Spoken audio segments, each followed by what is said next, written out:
In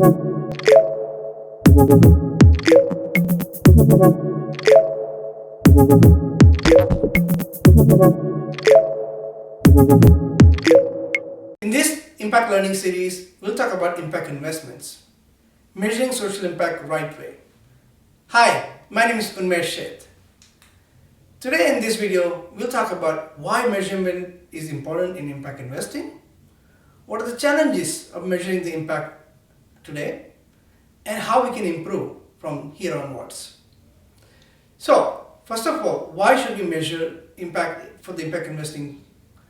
Number one, to demonstrate whether the investment is achieving the intended purpose to the goal.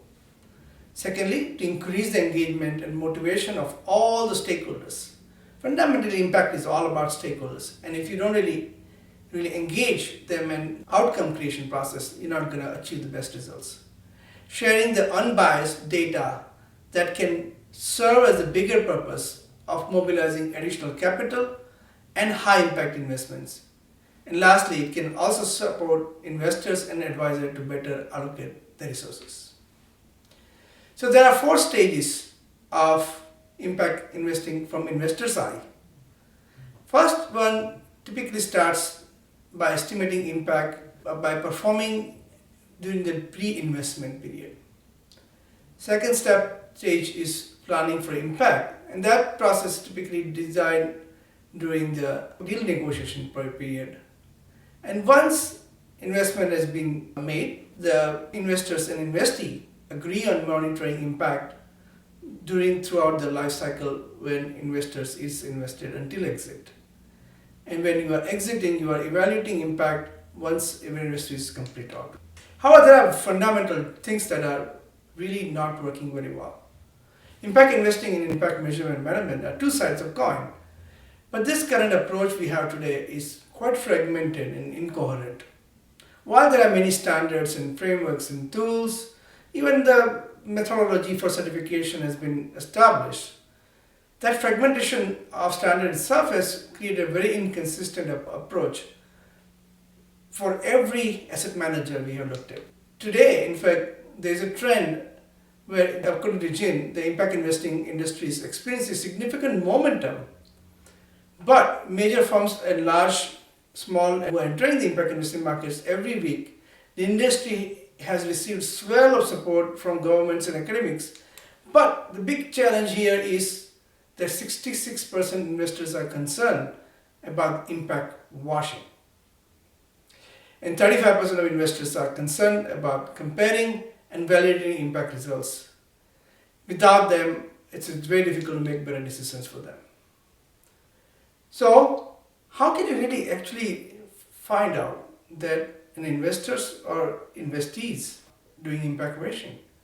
It's very simple. Not collecting stakeholder data, or only reporting activity and output and not the outcome. Putting SDG icon in the report without even aligning SDG goal and targets, and essentially comparing the results based on other comparable results, and maybe most reports that can really be based on selective stories and not evidence. So how can impact investors improve the success rate of their investments? First, to assure the sustainability of impact exit. Second, build an internal capacity for impact learning. This is the most important point out of all.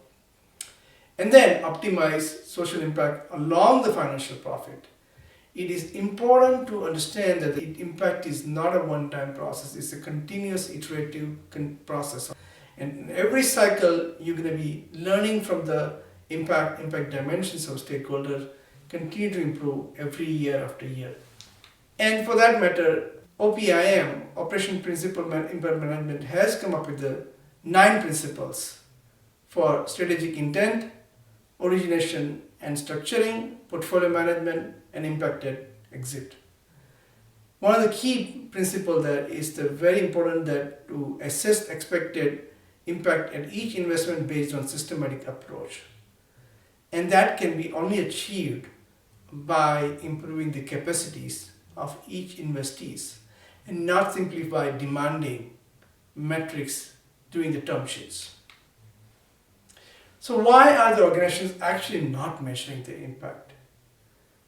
Number one, there is insufficient financial resources, lack of knowledge on how to manage the impact, insufficient human resources, no set impact goals, and don't have the right tools, and impact is not the right priority.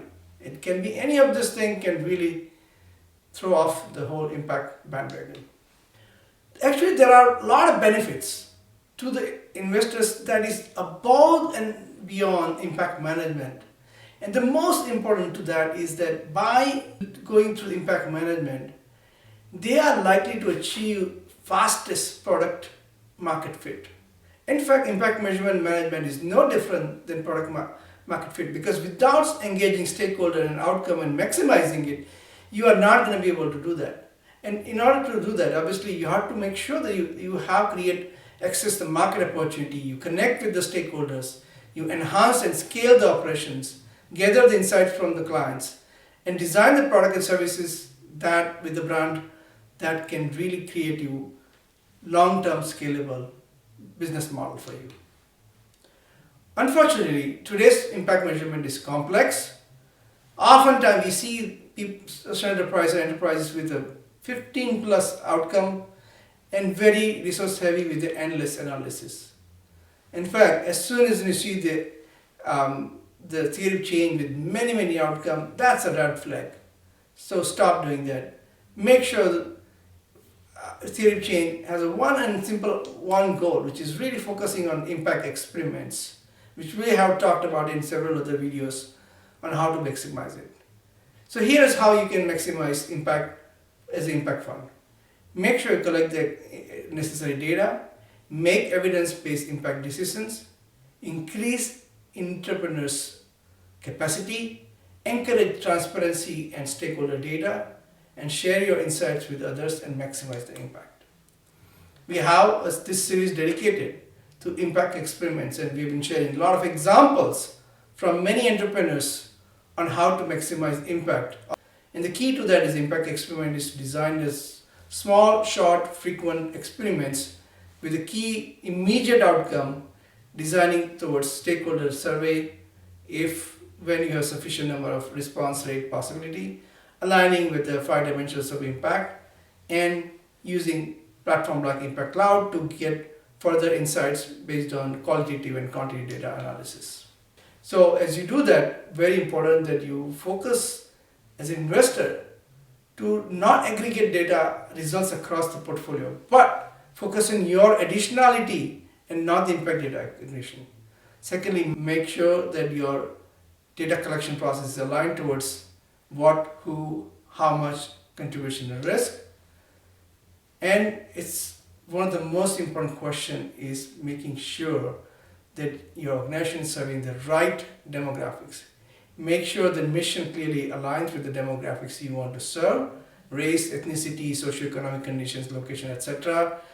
Design simple longitudinal survey that includes these key elements. For example, if your goal is to create an affordable housing program, your goal is to make sure that there is no gentrification happens.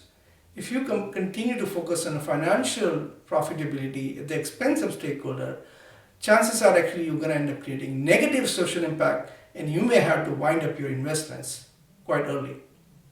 So make sure you keep doing this kind of experiments, rerun, and optimize the process. Manage the process through the impact management cycle and maximize throughout the journey. Thank you. If you like it, please subscribe this channel and like this video. Thank you.